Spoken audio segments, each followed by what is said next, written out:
thrilled to be starting our 6th year in So tonight, we're having a wonderful show called Jukebox Summer Nights. Now, it was so much fun because I thought, I'm going to do a little research on the jukebox because I remember it. How many of you remember a jukebox? Oh my gosh, and of course, Happy Days and all those great shows. Well, I did some research, and this was really cool. I got this information. The first automated coin-operated phonograph. Now, that's a big mouthful. Go turn on the automatic coin-operated phonographs, please. Were made in 1890. And it had no speakers. And so patrons had to listen to the music using one of 4 listening tubes. Oh my gosh. The very first nickel in the slot phonograph made $1,000 in the first 6 months. That's the equivalent of $35,000 today. Those became popular. By 1934, 18,000 automatic coin-operated phonographs were produced, and this was the first name was automatic coin-operated before the word jukebox was created. Thank God, jukebox was created. But it came from a very special spot. In 1940, the word jukebox finally came into use, named after a juke joint. And that came from the word jula, which was a genre of music rooted in the 18th century from the Jula people living in the region of South Carolina, Georgia, and Florida.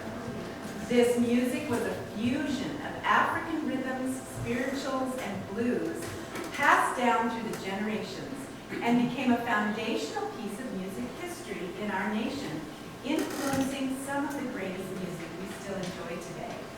We were given musicians like Scott Joplin, which was the king of ragtime, Duke Ellington, which we're going to hear a lot of his music, Louis Armstrong, Billie Holiday, Ella Fitzgerald, and so many more that we have enjoyed now over the centuries. We can say that now. Hence, the coins in the boxes that played the favorite songs became the jukebox. And it is said that there were approximately 750,000 jukeboxes in operation by the mid-1950s. But by the 80s, the number was estimated to be as low as 175,000. Guess what was invented in the 1950s? And by the 1960s, most teenagers walked around with a... You got it. Nobody's gotten it these last 3 hours. Transistor radio. I heard somebody walk down.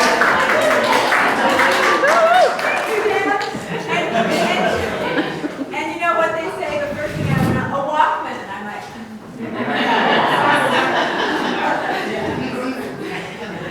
So tonight we're highlighting the jukebox era from the 1930s to the 1950s with songs from that particular time in history.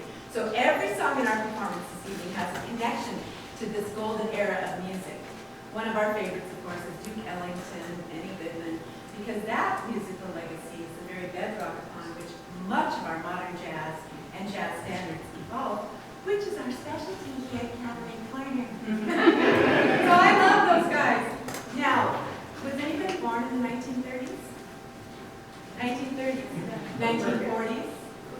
1950s? See, we're stopping there because all the rest of the people are babies. And we're going to have a lovely show. So I'm going to turn on the show.